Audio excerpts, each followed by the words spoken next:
revival of the Precepts in 13th century Japan. Let me start off just by telling you, I wasn't sure at what level to pitch this, so I think I managed to pitch it exactly wrong for everybody. But it'll help to just clue you in to talk about modern Japanese monks, which I do. So, all of my good friends who are monks in Japan eat meat, drink alcohol, and are married, or in some sort of relationship. Now, if you were to compare that with monks from, say, China, as most of them, you'd see almost the exact opposite. That doesn't mean that monks in China don't sneak out for a drink occasionally or have some sort of sexual relationship, but it certainly would not be in the open, which it very much is in Japan.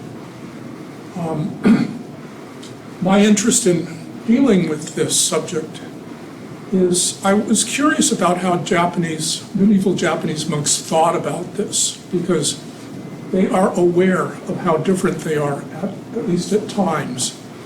So this revival of Precepts was an attempt to go back towards a more traditional view of monasticism. I'd say it failed. Thank God, or thank Buddha.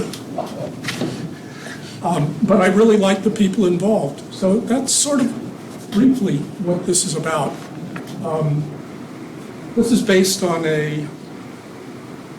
some work I've been doing with Lori Meeks at University of Southern California. We applied for a Robert Huff Foundation translation grant, and we received that. So now I feel like we're duty-bound to actually turn something out. And we're about 85% of the way through what I think will be a good book. Why did I get interested in the particular person I'm talking about? This is Eison, whose picture you saw on the, you'll see in a few minutes anyway. Almost my entire academic career has been old-fashioned. What that means is I do biography. I like writing about people, and instead of these sort of newer age things where you take a theme or a god or something like that, I like to figure out where human beings are coming from. So if you start reading medieval biographies, what you find very quickly is they read very much like obituaries. Where was the person born? It will tell you something about his family, if it was from a good family, maybe a little bit about where he was studied, did he hold any important positions, and then it kind of ends. And you're sitting there kind of wondering, isn't there a way where we can sort of get into people's heads and figure it out a little bit more? So my approach to this was to focus on Eison, a person who I wrote about probably at least 15 years ago and then left alone. Why did I like Eison? Because he actually wrote an autobiography, which is a very unusual genre in medieval Japan. It actually reads in many ways almost more like a diary, telling you what happened at a particular point in his life. But then there was another genre that I found really interesting that Lori and I got the grant to translate. And that's there were a bunch of sermon fragments. There were either sermons or talks he gave. Sometimes they're only 2 or 3 sentences long. Sometimes they'll be 2 or 3 pages long. But they're always brief. So we started to translate that. And then the question I kept coming up with is, why did they include this in this collection? And we're not sure whether it was the compiler, one of Eison's disciples, or whether Eison chose to include it. But once we started looking into what I will call a backstory, then it became very interesting because you began to sort of tie things together and see how maybe why they chose this. And that's kind of a little bit about what this project was about. This is what I'm supposed to be actually talking about. So off the top of my head. Does it work? Okay. Yes. Oh, it does work. Okay. So I just... You should just click and straight forward. Okay, let's see if I... This is a poster from about 2 years ago, 2019, and it's entitled Revival of the Precepts, of the Vinaya, text which the precepts are in.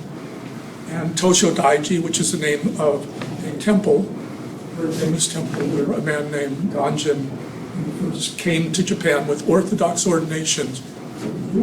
Probably, if you're really unfortunate, you'll hear me make some really obscene comments about the importance of Orthodox ordinations and lineages, particularly when it comes to our presidency.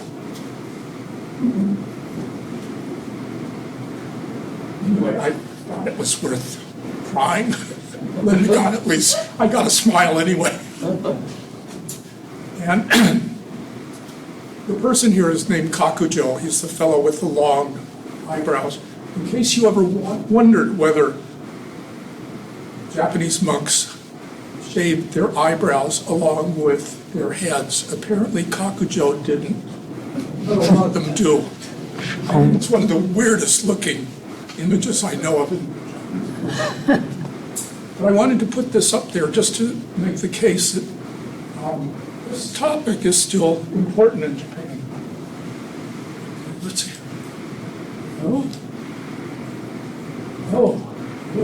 Okay. I'm just getting used to this. This is Eison. This is one of the most beautiful images I know. It was done when he was 80 years old, so he was still alive. So this is probably pretty much what he looked like.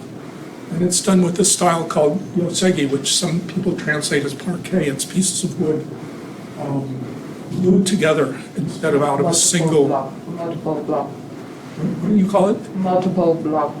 Multiple blocks, okay. Assembled together. And what it does is it gives you a big inside. So when they went to repair this after it was falling apart, they found a huge number of documents, so many they could not actually put them back in afterwards. The image was put in his quarters. After he died, they made offerings to it. It was almost as though they kept it alive. That's how much he was revered. Really, of all the Buddhist monks I've studied in my life, this fellow is probably my favorite. He has, to me, I should have had a close-up of his face. There's a combination of strictness and compassion in there.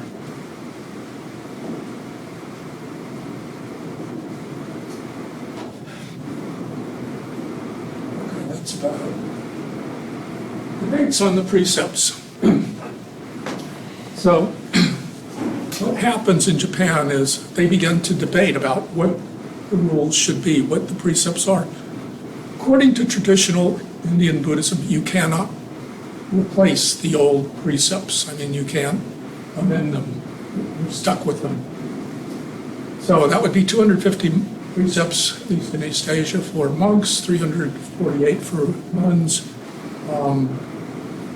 That date back 2,000 to 2,500 years ago. They're obviously completely inappropriate in many, many cases. So it's always an issue of what do you follow, what don't you follow, and so forth. Certain ones, yeah, you shouldn't kill, we agree on that. You shouldn't steal, and so forth. But other things are just about what sort of dress should you have, things like that. And things are different in East Asia than they are in India a long time ago. So a lot of it was ignored. What they did in debates, which is a way of inculcating teachings in young monks, to make them memorize the text, and they're asked a question about the text, and the monk has to come up with relevant passages, frequently disagree with the main text, and then he has to explain the contradictions away. And frequently he won't even know what the questions will be until he gets up there and starts to do it. So obviously this is one way. You guys were talking about exams, Gus. Here's an example. Make them memorize. And then give them some antagonistic passages to look at. I find this is really important in terms of understanding education of monks and where people came from. There's a quality in this of social class. So there was a class of monks called scholarly monks, and this was a different class than the people who were called hall monks. Hall monks would they'd take care of the details for performing rituals, stuff like that. They were lower class. Scholarly monks were upper class. Frequently your family was really important in deciding which group you belonged to. So what you're going to see in a minute is what happens when one of the people I'm talking about, Kakujo, goes to prepare for the debate. Before we do that, I thought we might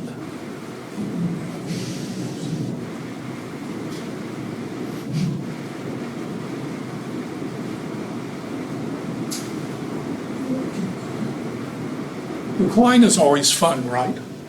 I promised somebody, I can't remember who, if you'd show up, I'd tell you stories of lascivious sex. So this is for you, Fred. Oh, it was for... That's why I'm here. So there's a steep decline in monastic discipline, remember? According to Indian precepts, monks were supposed to be celibate, nuns were supposed to be celibate. Even in Japan, nuns frequently, usually I'd say were probably celibate. Monks, I think, rarely were. So I wanted to read you one passage. This is from one of my favorite collections. Here it is. This is a critique of the monastic lay division. It dates from the 13th century, the same period when Eison and Kakujo are alive. And it's worth reading out loud and just sort of commenting. Although monks today talk of receiving the precepts, they do not know what it means to observe them. And a number of people from that period remarked on this. Monks studied the precepts sometimes, but they didn't put them into practice very much. While half-heartedly calling themselves priests, the translator of this, Robert Morell, likes the word priest. I don't. I call it monk, which a lot of people don't like, but they shave their heads, they wear robes, just like the monks in India did, so I like that continuity. While half-heartedly calling themselves priests, taking alms and performing services. In other words, they're doing stuff to make a living. Performing services would be like mortuary services, memorial services, all that type of thing. It's a strange breed of monk that abounds throughout the country, bringing disgrace to the disciples of the Buddha. Some have families. Remember, you're supposed to be celibate. Eison's father was a monk, so even though he's going to observe the precepts, he comes from a family that did not. Some have families and other bear arms or go hunting and fishing. Indian Vinaya does not require you to be vegetarian, as long as the animal is not killed for you, but you certainly could not go hunting or fishing or bear arms.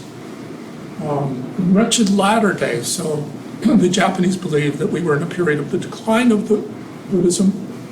There are those who do not even know the meaning of the word repentance. And East Asian Buddhism is really one of the key things. It's about confession and repentance. So there was an article that a friend of mine told me about. This is from Tricycle, this American Buddhist journal. And the author interviewed East Asians, and then he also interviewed Americans. What did you think of that retreat you went on? And the East Asian said, I have to do better. I'm not really being as good a person as I should be. In other words, a form of repentance. Then he asked the Americans, what did the Americans? I loved it.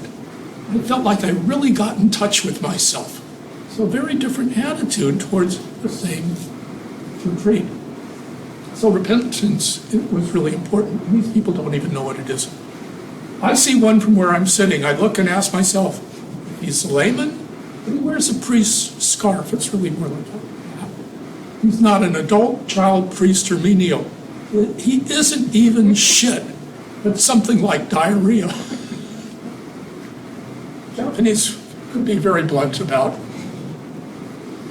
things you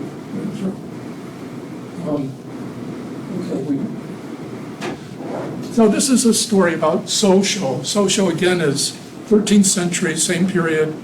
This was one of the most important scholar monks in Japan at the time. He was the abbot of Todaiji. Todaiji, in case you don't know, that's where the huge Buddha is in the world's, still even today, in the world's largest wooden building.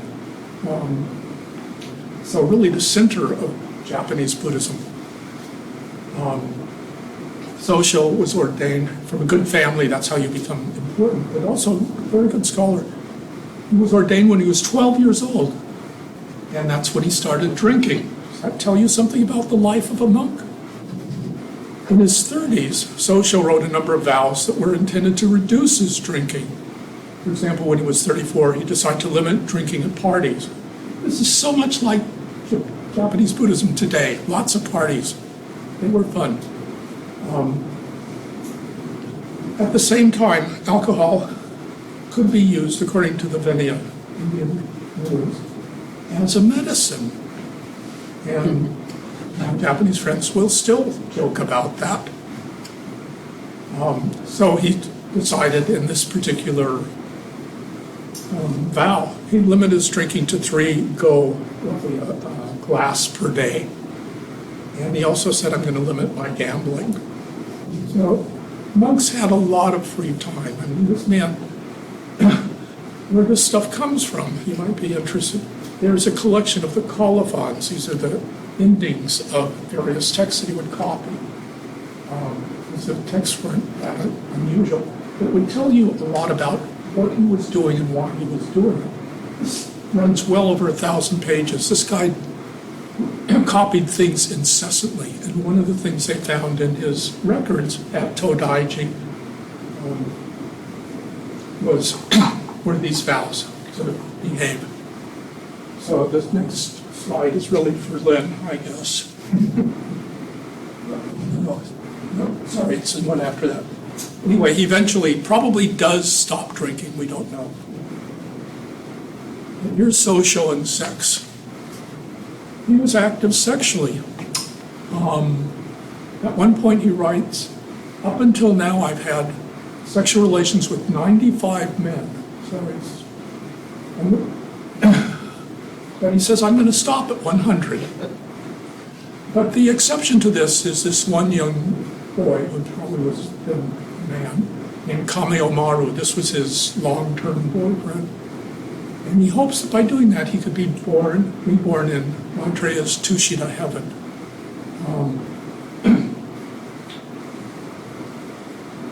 Allowing homosexual sex seems to have been fairly common. I think probably any time you have an all-male society, it would be that unusual to find it. At the same time, I must say, monks, as Eison's father, as an example, did have heterosexual relationships. And the term they would use in their documents when they talked about their natural-born child would be jitsudeshi, a true disciple, as opposed to a disciple. So even in medieval documents, if you look carefully, sometimes you can see this.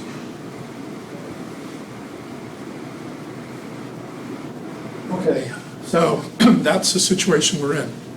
Why focus on that century? Several reasons.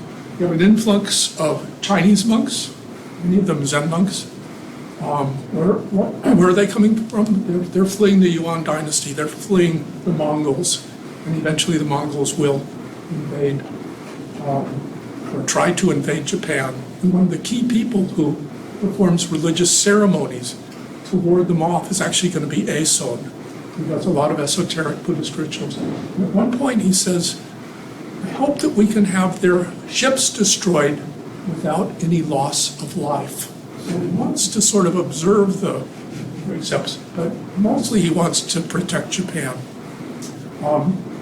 While this is going on, Japanese monks are also going to Japan. You'll see one going to China, bring back really important stuff. There's one named Shunjo, who's one of the great figures in the history of Japanese Buddhism, almost completely unknown because we don't have enough of his documents survive.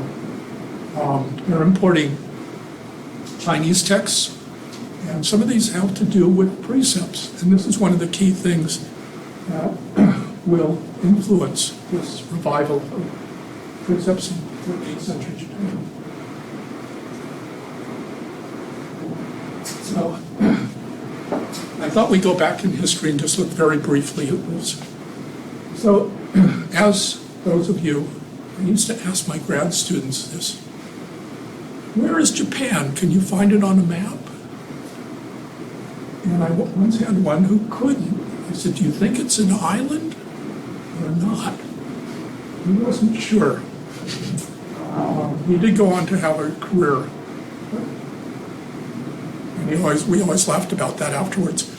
Japan is an island country. That makes all the difference because you don't have a lot of Chinese monks coming, and you don't have a lot of Japanese monks going. Certainly at times, for a period of a century or two, you have almost no connection. So at one point they decide the government decides they want to have an Orthodox ordination. To do that, you must have at least 10 monks. And so they send over people, and the person they bring back is a man named, who uses Japanese pronunciation, Ganjin, and his Chinese disciples.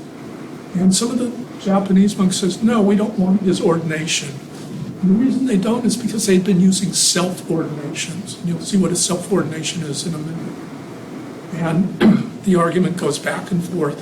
And finally they make the point that if you just rely on self-ordinations, you can make the precepts say whatever you want. You just say, this is what the Buddha told me.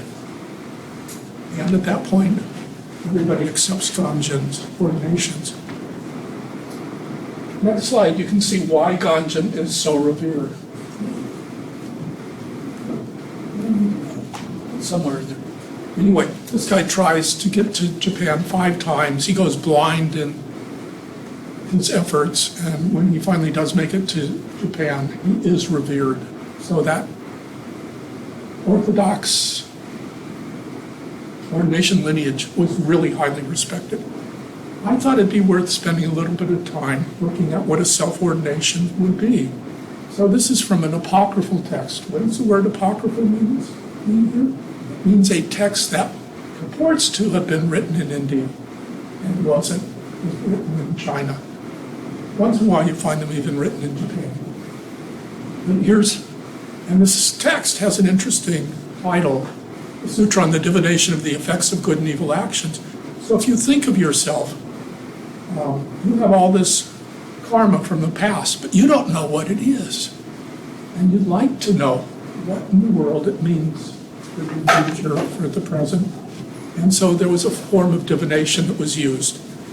In that text, there is a description of a self-ordination. This is the only so-called sutra that actually says you can use a self-ordination to become a monk. The term they'll use is bhikshu in Sanskrit or bhikkhu in Japanese. So it goes on.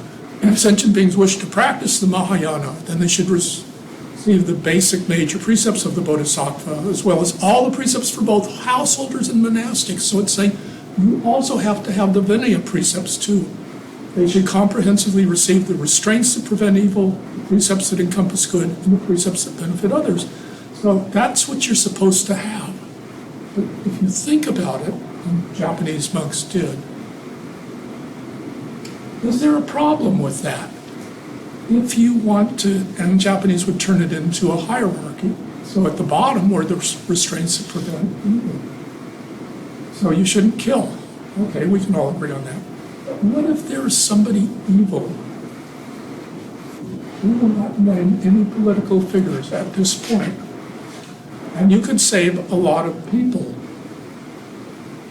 if a good bodhisattva, out of compassion for the killer, to stop him from gaining even more bad karma if you were to kill him. So things like the prohibition on killing becomes much more complex and nuanced than you thought it was. Anyway, they're receiving all these at the same time. Now, if you cannot find a good teacher of the precepts, then what do? You ask the various Buddhas and Bodhisattvas to be your teachers and witnesses. So notice what this is doing now. And you're no longer getting precepts from a group of 10 monks, but you're actually getting them from Buddhas and Bodhisattvas. In other words, from people you cannot see.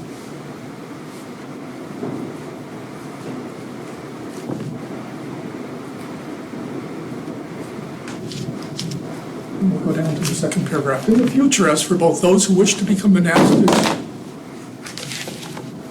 I'm sorry, I shouldn't have said that. Turned off. And those who are already monastics, if they cannot find a good teacher and a pure order of monastics, then they should make sure their body, mouth, and mind are pure. Human actions are divided into those three: physical, verbal, and mental. And so you would perform various confessions, meditations, and so forth to purify yourself.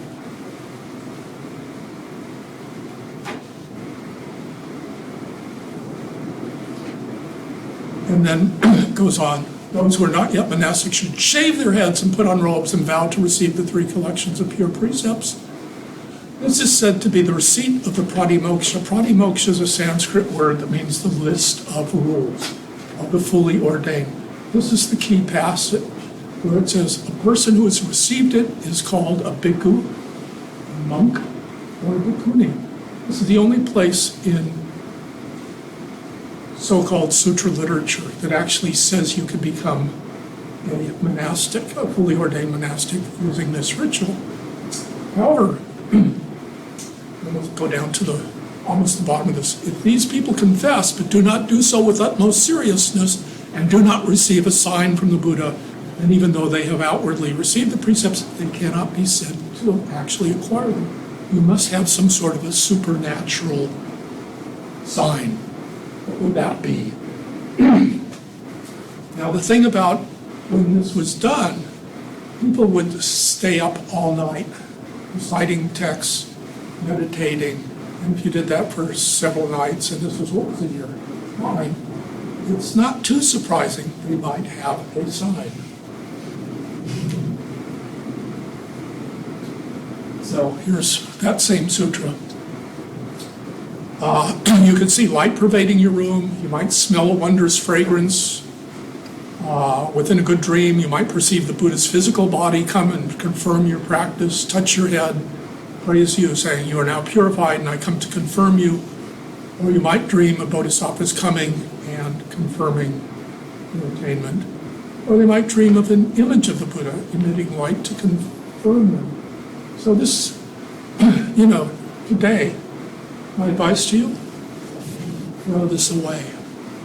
If you really want to find out what this is about, you can't clutter your mind up with this. You actually have to sequester yourself.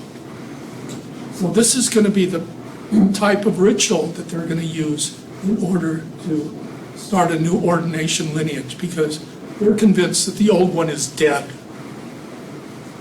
Let's jump ahead and just, since I'm talking about special signs. So Eison, when he is doing this, he's with 3 other people, and they're all practicing for a period of several days at Todaiji, at that great temple.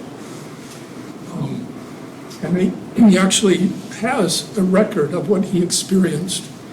And the most interesting part is he dreams of his father, and his father comes to him with a young girl, maybe 5 or 6 years old. And when he awakes from that dream, he thinks, "Oh, this doesn't sound good." But this is before Freud, remember? So eventually he rethinks it, and he said, "Oh, I finally understand. My father is giving me the precepts and saying you should follow these. And the young girl is simply the symbol for that, what I should keep the rest of my life.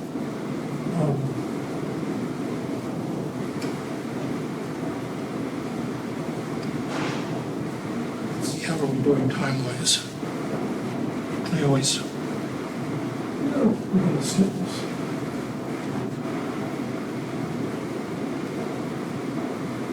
Okay. So this is part of those selections of sermons and things. This is one that talks about that, preparing for that self-ordination. And I'll just read it and talk about it. Since there's no passage in Daoshuan's three great works which states the precepts taken through ordination are valid. So that's important. Daoshuan is the key figure, interpreter of the Vinaya in China and later in Japan. So he never says this is okay. So they go to Kofukuji. Kofukuji is another wonderful temple where there's a chapel that is devoted to the study of precepts. Now, the monks there were pretty good at studying and not very good at practice, as you will see.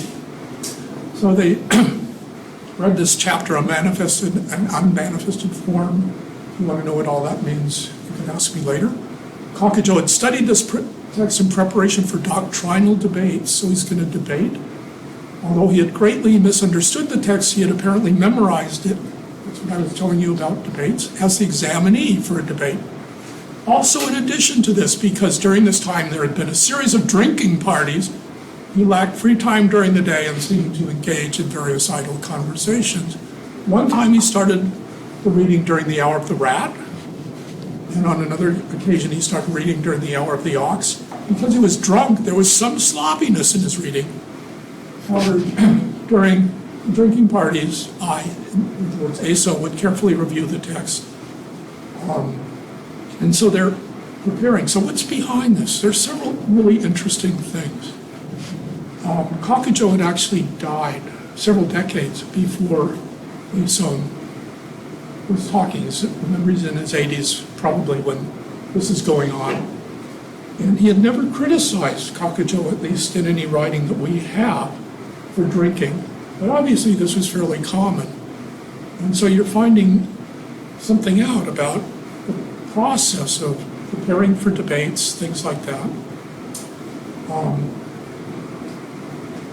It turns out the debates fail because the scholar monks will not let Kakujo participate because he is a Hon.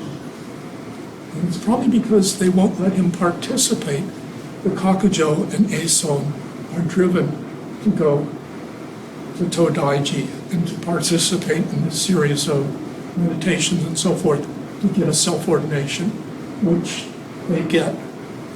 Now, they don't agree on the interpretation of the precepts at all. I mean, there's four of them there. They go off in different directions, establish their own lineages and so forth. But it tells you something about the desperate feelings they had as they did this. Now, the problem with what they're doing is it's all going to be about this receipt of the three collections of precepts, which, as I pointed out, these can contradict each other. It's not that clean. So let's see if we can find it.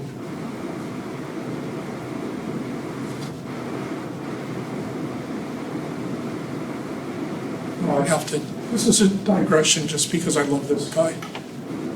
This is Shunjo. This is a man who goes off to China for 12, 13 years, studies Vinaya, studies Tiantai, the Chinese version of Tendai that I spent all my time on. Now, if you look at this picture, how does it differ from what you saw before? He's sitting in a chair. And what does that indicate? That's a Chinese motif.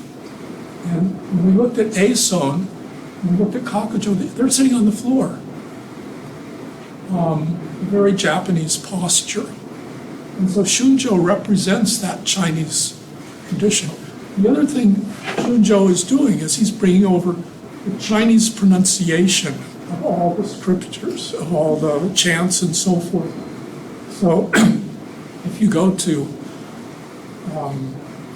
Zen-yuji today, I think this would be the case. I think you can still hear tunes, melodies for the chants that would be from China.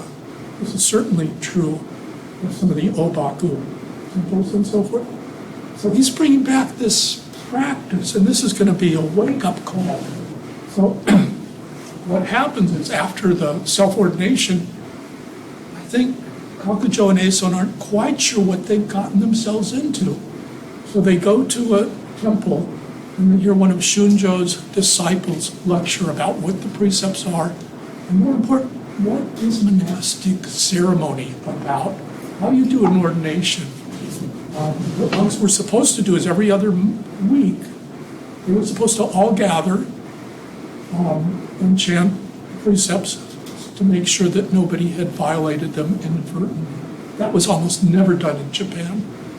When it was usually to create good karmic merit, not to enforce monastic discipline. So Shunjo is enormously important to these people. I like the art. I do this for Dorothy, but I actually do love it. So these are two paintings he brings back.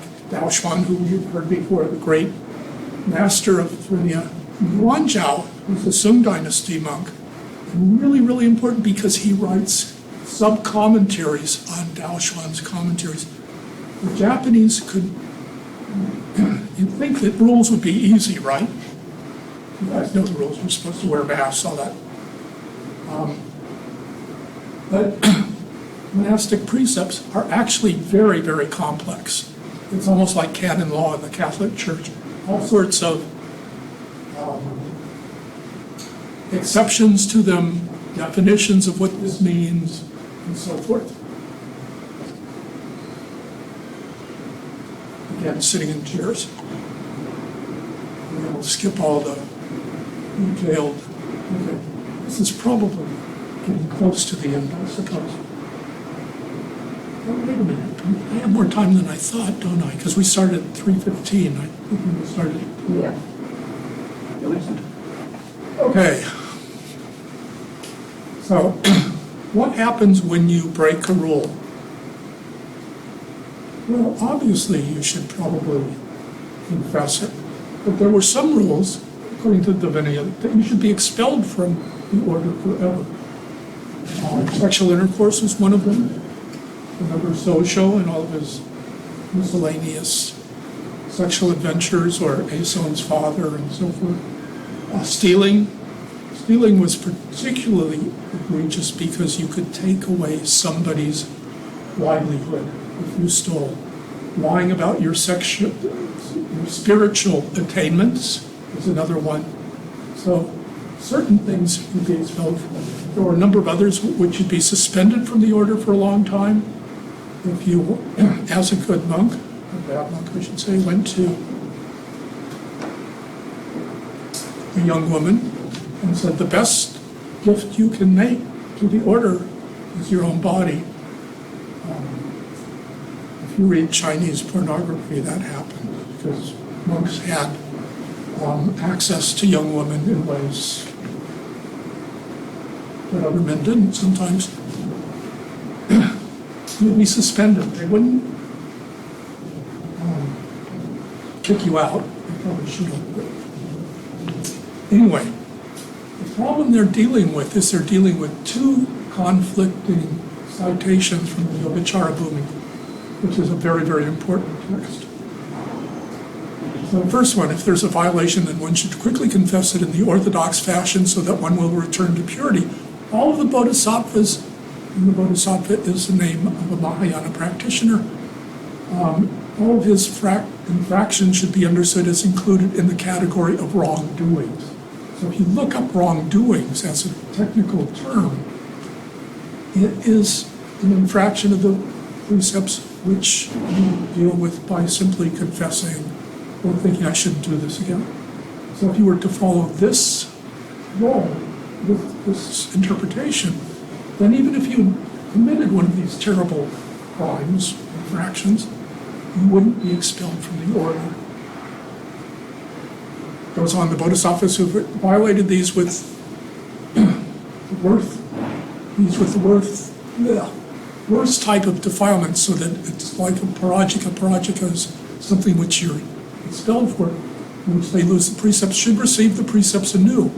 This, as a Mahayana type of thing, is completely different from Vinaya. Vinaya says, no, you're out for life. You can not come back and be reordained.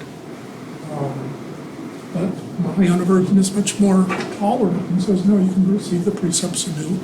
If they have violated them with middling defilements, like the parajika, then they should confess them before 3 or more people so that the wrongdoing is removed. So if it's a middling parajika, a middling sexual lying offense, then you just confess in front of 3 other people and it's over. But then there's this interpretation. You should know that the Bodhisattva Vinaya can briefly be said to have 3 collections. First are the collection of the restraints of the Vinaya, and that would be following that. No, if you violated a major rule, you are out. And so what's going to happen is Kakujo is going to take the more lenient position, and Eison's going to like stricter position. So they're quite different in terms of what they're trying to impose on people. So they're going to come back together with another passage from those sermons.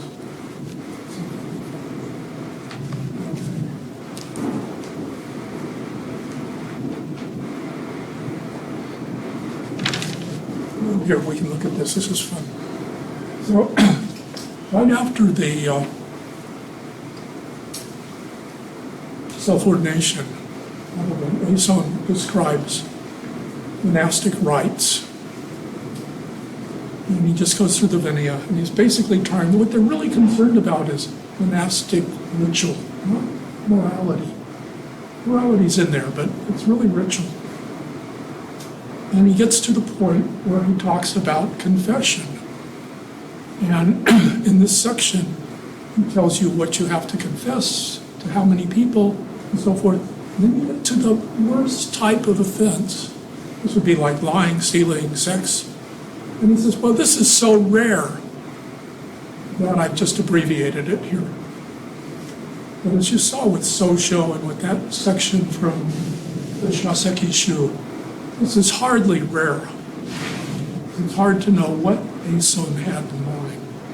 Perhaps he was hesitant to criticize his own father. I don't know.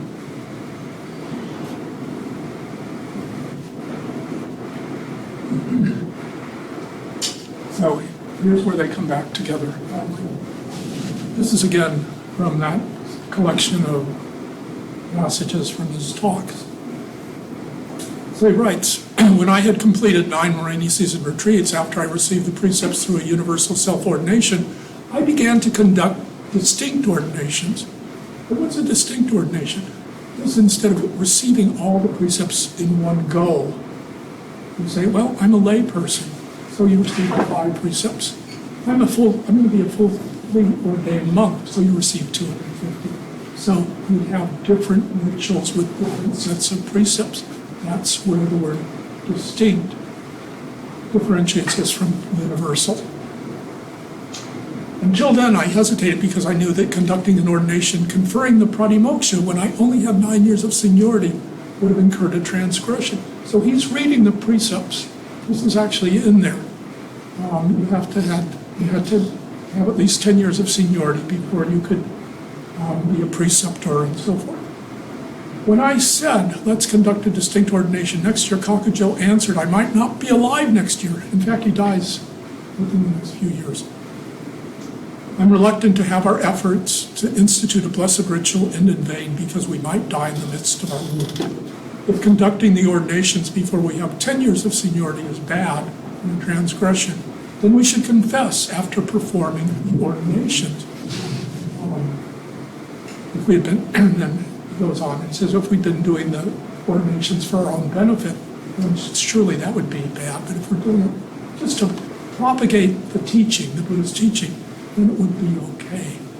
And now at this point, you're beginning to see the variations in the way in which precepts, ordinations were dealt with during that period.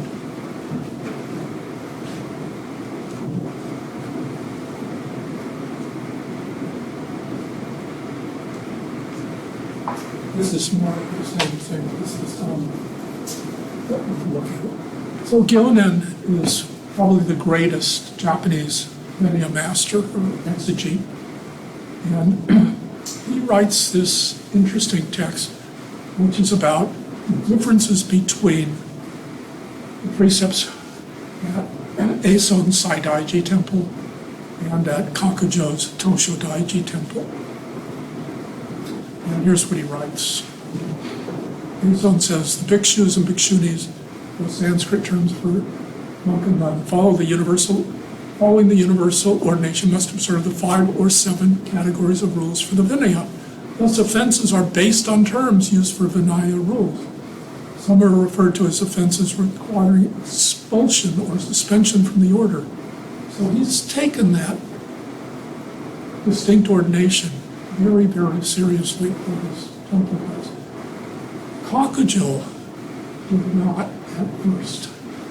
Again, what he would have done during the last 2-3 years of his life, we're not sure, but he does die. So, in a traditional Japanese way, I was having a drink with one of the monks from Tosho Daiji, which was Kakujo's temple. And I said, so what do you guys do today? And it turns out they drink, obviously. The big thing is, before we went out drinking, he took off his robes and put on jeans. And he says, what we do is we take the 10 major precepts from the text called the Brahma's Net Sutra. And we take those very seriously. But when a Chinese monk comes, we always sit in the lower position because, in a sense, we're not fully ordained. So this stuff still continues today.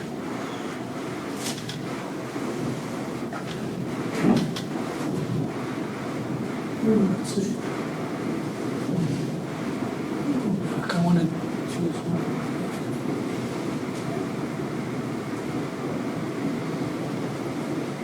I think I'm going to sort of probably end with this, and then you can ask questions or drink coffee or whatever. This is again from that collection of sermons and so forth. And what I like about this passage, it shows you how seriously these monks took this. And again, it's about ceremony. It's about ritual, much more than it's about what I call morality. So, the 15th day of the 10th month, in 1238, this is just a year or two after the self-ordination, we began monastic communal eating. So eating is really, really important to these people. If you eat separately with your own group, it leads to factions. And so they want everybody to eat together. And in fact, at one point, Eison argues for eating together, is forced to flee a temple because the monks who are already there don't like that. On the 28th day of the same month, we established the ritual boundaries for the monastery. So establishing boundaries is also very important. We don't think about this too much. Why would it be important?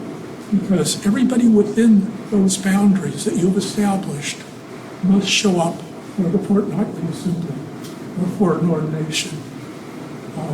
There's no excuses. Well, you can't have an excuse, but it has to be. You have to get permission to not be there.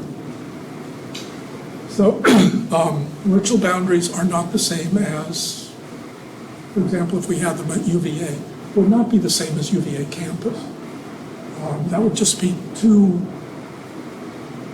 difficult. So you might say, well, our ritual boundaries are going to be on Campbell Hall, and we have the ritual there or something, and people would come. On the 29th day, we started the 4-part Vinaya fortnightly assembly. The fortnightly assembly is where one monk recites in a brief form the names of all the various 250 precepts. Now, as you might guess, most people didn't memorize them. So it usually takes a ritual specialist who's going to do that, somebody who's actually taken it, has spent the time to do it. So in another passage from this collection of essays and sermons, Eison is talking about how he stays up all night memorizing these so that he can perform this. So on one day they do the four-part Vinaya, and then on another day they do the Brahma, in other words, the Bodhisattva precepts. So they're reciting both of these on separate days. So I invited Kakujo and others to establish the ritual boundaries, and in a group of 5. Why is 5 under both those there? Because to have an order of monks or nuns, you must have at least 4 people. If it's not, then technically it's called a group, and you can't perform certain things. And so we carried out the fortnightly assembly according to the proper method. I chanted the ritual verses. Kakujo recited the precepts. So Kakujo's the one who recites them. And Jizembo performed the Indian-style chanting. From the time Kakujo began chanting the Pratimoksha until he stood up upon its completion, he wept. When I asked him about this later, he said, when I was 19 years old and first chanted, adherence to the precepts is pure, which is how you would verify that you have not violated any. In the fortnightly assembly, it was impossible to think that in this lifetime I would actually perform the service having carried out pure observance of the precepts. I thought perhaps it was something I would have, the karmic connection to achieve in the next life. I'm deeply grateful to have been able to perform in this life in the Posada service, having actually observed the precepts. For this reason, from the beginning of the service, I was unable to stop weeping. So, I can sort of kid, as I did at the beginning of this talk, about my Japanese monastic friends. Love to, after a talk like this, we'd all go out and drink. And probably, that doesn't mean they're not serious about what Buddhism is. It means they're not particularly good at observing that particular precept. So anyway, this is my attempt to sort of give you at least a look into the historical and maybe modern repercussions of this. So, thank you for wearing masks. You're properly attired, even though and thanks for coming.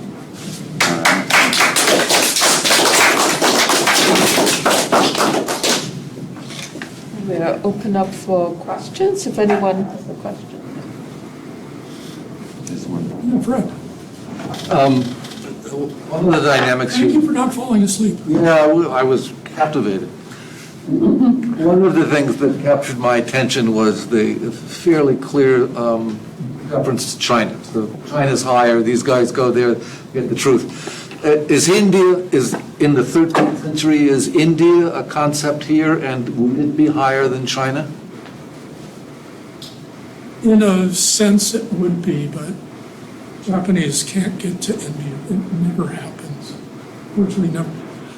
Some of them dream about it, and for example, they would read Xuanzang's travel diary. So Xuanzang, the Chinese monk who does travel to India, and they would read that and sort of, in one case, particularly a man named Yoe, who never goes, actually plots his trip to India, where would he go, things like that. But it's just too difficult. No, through the 14th century, Chinese regularly would travel to Patna, for example. Travel to where? To Patna, to go to where Buddhism started. In the 14th century. Interesting. 14th, that's what I was told. Is it what? I was told that at least once. I don't know. It would surprise me, but there's a lot I don't know about Chinese Buddhism. Natasha can tell me. Are Chinese monks traveling to Patna where the Buddha would have died? doesn't ring a bell. I'll get sources on it, because people who were into sailing were telling me that they'd sail to Sri Lanka and then they'd go up to Patna. There were some monks who established a stele at Bodh Gaya. Oh, okay. I do have a question. We know that Eison brought back the four-part on the Vinaya text from India, right? And then in one of the texts you mentioned in the Ordinations that you talked about signs of the Buddha, which struck me as a very Chinese thing, divination. Well, as I said, it was an apocryphal text Oh, okay, of course. And written in China. of course, I missed that. But in any case, you certainly do not find language or motifs similar in text translated from the Indian Vinaya, right? No, Indian Vinaya they were quite blunt. You could not become a monk or nun with a self-ordination, because what that would mean, I'll give you a prime example. This is a Japanese ceremony, and they're imitating the Lotus Sutra where Shakyamuni and Prabhupada Buddha sit side by side. In this case, it's the teacher and the student are sitting side by side. And the teacher is saying, yes, you are a Buddha now. And there's a lot of really interesting ritual that goes on with that. And then once he said, you're a Buddha, he says, if there are any teachings that have not been propounded, you should feel free to make them. If there are any practices that have not been advanced that you need, feel free to do it. In other words, this is what, going all the way back to when Ganjin first comes to Japan, and they talk about why a self-ordination doesn't work. That's why, because it opens the door to all sorts of new interpretations, which the Japanese, of course, did anyway. Yes. I had a question. I wanted to hear more about the autobiography you mentioned. That's something I'm interested in. You said you weren't sure if you should talk about it as a diary or a memoir. Was that sort of... Can you talk a little bit about what we know about how it was written? Yeah, so this is written late in his life. It goes up to probably roughly when he's maybe 85. He must have been keeping very careful records, because he talks about going to such and such a place. I ordained 133 monks, things like that. As it gets later in his life, it's much more detailed, because I think he's really getting into the idea, I'm going to write this autobiography, which will basically help me establish my ordination lineage.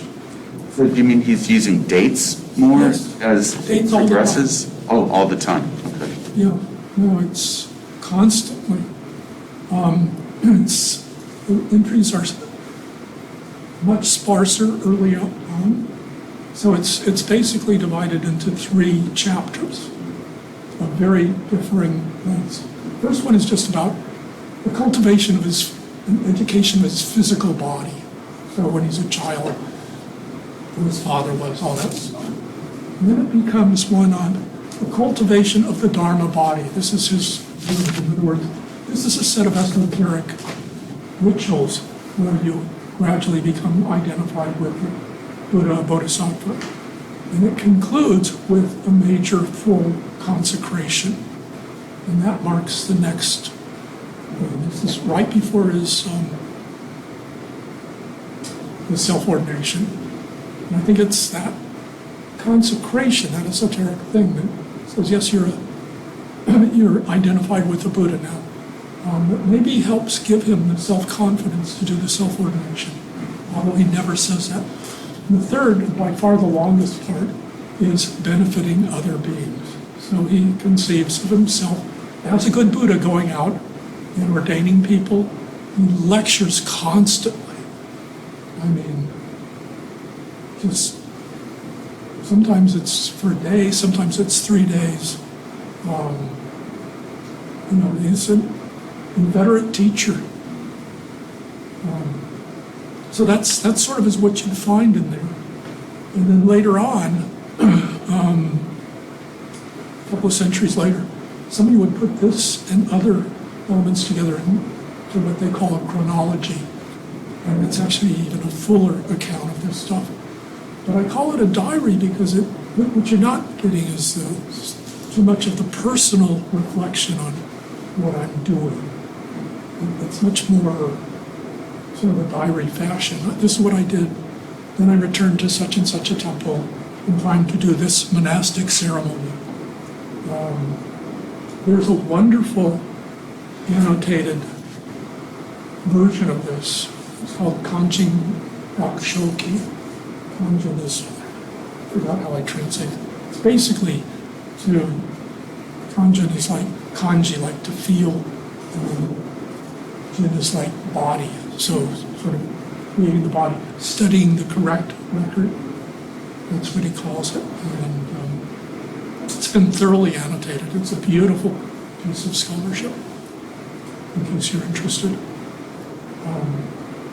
Been fun to translate, but what are you doing with the next 20 years of your life?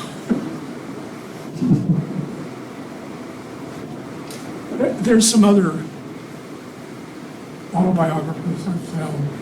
Not many. There's people who are interested in the precepts seem to have been more open to this than others. In the poster you showed with the monk with the very long eyebrow, Yeah. there was a statue at Saidaiji, which is actually a copy of the Saichō Shaka, which was brought to Japan from China by Chonan. So inside, And I have two supposedly questions. Kumarajiva's father carried all the way from I have India. two questions. So first of all, I mean, there's a whole lineage of these copies of the Saichō Shaka in Japan in many temples. And that was what, that's one of the primary ways in which Eison's order spread itself. Okay, so it's associated with this revival of precepts. Yeah, very much so. And then the second point is the Saichō Shaka, inside there were a lot of things, including silk innards and woodblock prints. So how would those objects inside his statue compared with the ones inside Eison's statue? There's no internal organs in Eison's. Okay.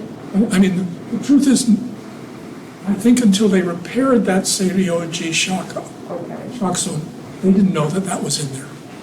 I mean, you do find it in a number of different. The practice of putting things inside the statue has been around long before. Oh yeah, that's all over the place. So I mean, the types of things you find in Eison's image. You mentioned the Dharani. You find Dharani, so there's actually a little spring that holds the Dharani Okay. by his supposed third eye. Okay. There's crystals in his ears so that he can hear you. His parents' ashes were put in there. There were registers of people who contribute to such and such a project. Those would be put in there. I mean, sometimes scriptures that somebody had copied might be put in there. I mean, it was just, some of it really meant something, and some of it just seemed like, what are we going to do with this? Oh, I know, we'll put it inside of Eison's image. Yeah. This is maybe a follow-up to what Dorothy was asking. That statue with all that stuff inside of it, those words, et cetera, text, was that an isolated case, or is that a common practice? No, it's fairly common. I wish I could tell you that there's actually a book on it about all the stuff they throw inside of images, including some good pictures. And I can't remember the name of the author off the top of my head. Are they replicating the body of the person, or is this something that's different? No, they're not replicating the body of the person. I'm asking that because in Bali, I'm told it's the well-formed idea that people are full of words. Oh, interesting. I don't think there's any connection, but this is just, it's almost random. The place where it's not random is on the inside of one of these images, called an oblate. You're title of Yosegi. Oh, a multiple block, assembled. Okay, a symbol block image. Sometimes on the inside of that, they will carve an inscription. That inscription would directly relate to, who sponsored it or what the image was of. But the actual written stuff inside, a lot of it seems to me to be somewhat random. Oh, not entirely. Well, I said somewhat.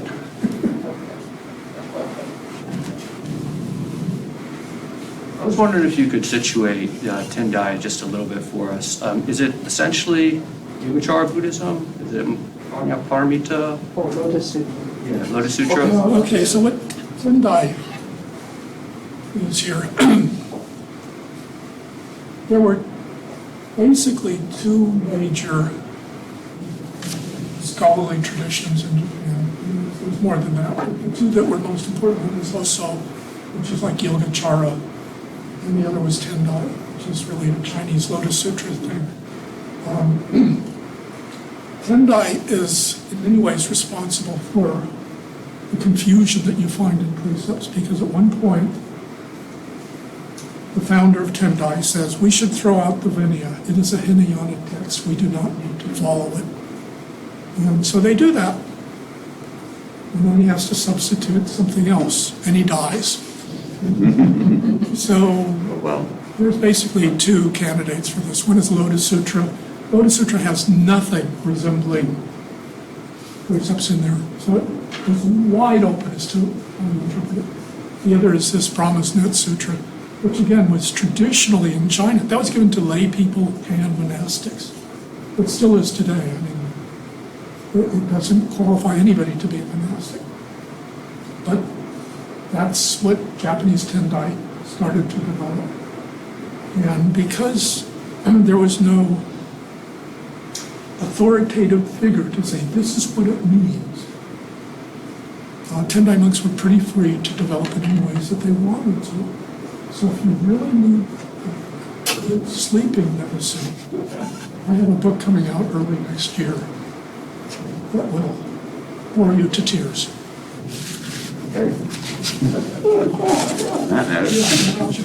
If you can say a bit, I know this is kind of Lori's area, but if you can say a bit about how you see the nuns fitting. Oh, I see the what? Nuns. Oh, the nuns. And the precepts for nuns and how that relates to the self-ordination. Sure. Let me get, so that's not shining. Actually, can we turn that off so it's not shining in my eyes? So a number of years ago, I actually wrote an article called Vicissitudes in the Early Japanese Ordinations of Nuns or something like that. So what you find is when Ganjin comes to Japan, he actually brings 3 nuns with him, and it's not enough to do an ordination. But what the nuns have going for them is that a very powerful emperor's consort, this is Komyo, is a big supporter of the nuns. And so they established provincial monasteries in each province and theoretically, provincial nunneries in each province. We know for sure some of those did exist. So Lori Meek's book, Hokkeji, the Lotus Sutra temple, it actually gets its start as a nunnery, as the chief nunnery. But then what will happen is the nuns lose court support for whatever reason. And without court support, how do they make a living? And how do they increase the number of nunneries? Well, they don't. And so what you find in the few passages where you can find anything about these nunneries, what is it, Sairyuji, which was the nunnery associated with Saidaiji during the Heian period. The nuns were instructed to wash the monks' robes. We have other passages where nuns are selling flowers for offerings outside of monasteries. Sorry, I wrote this a long time ago, so I'm trying to remember. During the whole Heian period, like several centuries, I think there's maybe it's only 2 or 3 new nunneries are founded. We know almost nothing about them. So finally, when Eison comes along, Eison is a great supporter of nuns.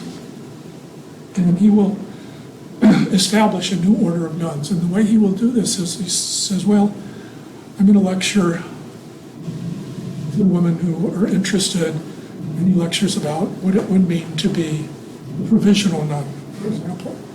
Provisional nuns were almost never found. What did a provisional nun mean? You would be ordained, but not as a real nun. You had to wait 2 years. In other words, you had to wait long enough so we could be sure that you were not inadvertently pregnant when you became a nun, because that would look bad. He lectures about what it means to be a novice. And this whole process takes about 3 or 4 years. And finally, he fully ordains them as nuns. He doesn't use the self-ordination, and the nuns never ask for that. But when he does that, he says, this is the first time in Japanese history I have ever had a full set of female monastics, including, I think what he means is established probationary nuns as well as novices and fully ordained nuns. And Lori's book actually goes into this in a fair amount of detail in some of the subsequent history, but it's what I find remarkable about Eison is in these sermon fragments, every time a nun comes up, he is so concerned about them. I mean, what can I do to help them? At one time he goes to Kanto, to Tokyo area, at the bequest of a very important, powerful person. And then he says, I have to go back. He says, the nuns will need my support. The monks, they'll be fine. I've had friends who have argued maybe he's somewhat demeaning to the woman. I don't see that at all. I think he really was concerned about how they would do. And I think his attitude to me is really remarkable in the history of Japanese Buddhism. This is one of the reasons I say he's probably my favorite monk. What else can I tell you about nuns? Not as much as I wish I could. I've thought about it more I could. But that long article, if you're interested in it, it appeared in Barbara Ruch's Gendering, whatever it was. Gender and faith. Yeah.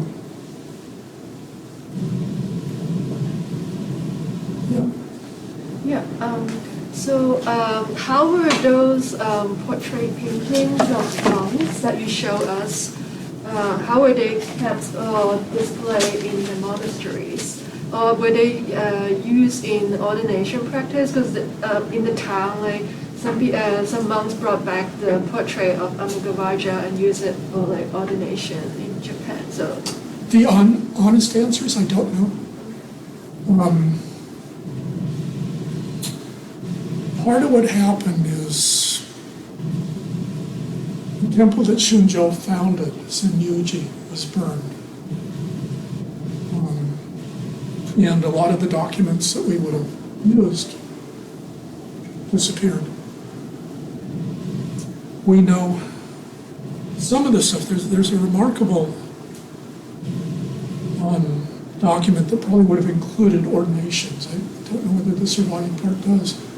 The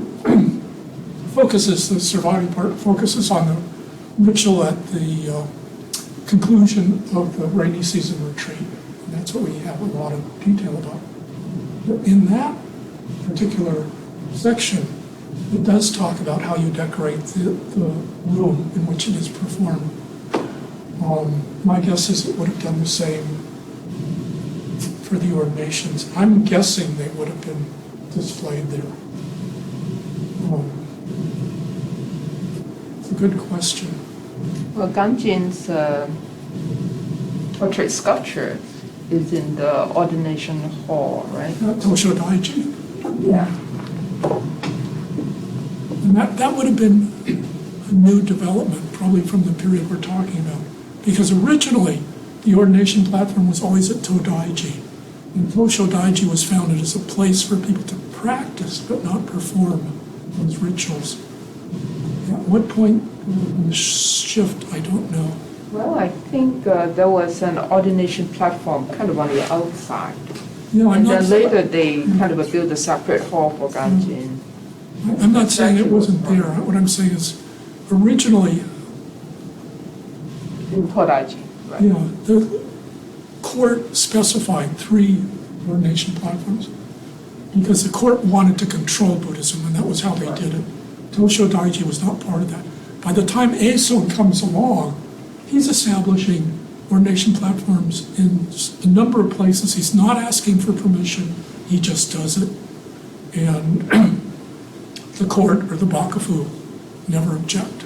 Yeah. But I think Clara's question is, I think later in Chan or Zen monasteries, those portraits of monks would be in the abbot's quarters, right? No, I don't Would that know. be the case? Yeah. As if they were like kind of ancestor portraits. Yeah. Well, they're establishing a lineage. Right, yeah. Yeah, I don't know. So today, these images, those 2 images, for example, you can find them at Saidaiji, at Eison's temple. Whether you can find I don't know where you'd find the original paintings. They do exist because they're in a book I have, and that would tell you where they're from. But the problem is it may tell you they're from the National Museum or something. So, as I said at the beginning, I don't have a good answer. Because if I gave you an answer, I would be lying, and that would be a major violation of the precepts.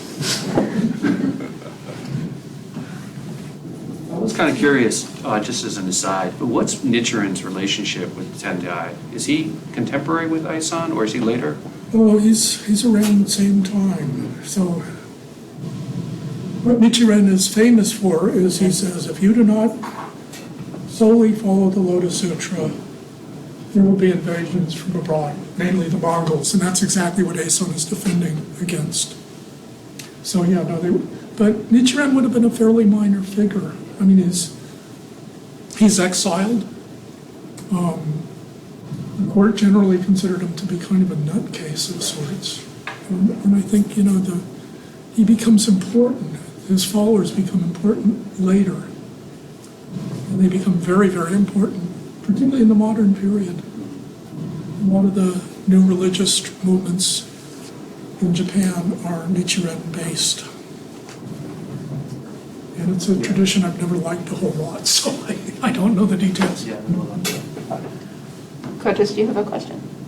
I have one final question. Okay.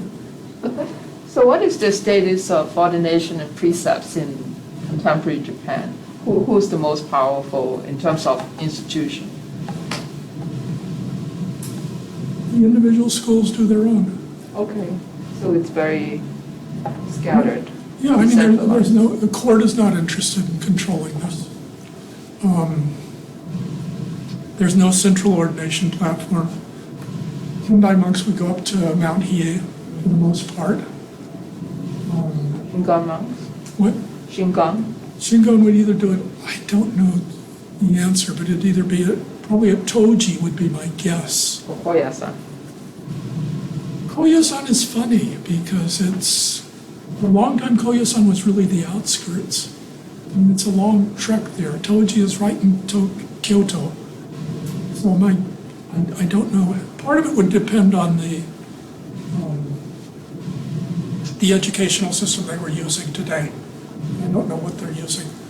But some temples, what I know best about is really Soto school. And Soto requires a person to spend a year at the monastery. And this would be any of 2 or 3 major monasteries they have. But one of my best friends had 2 sons, and one couldn't hack it, and his father was totally critical of him.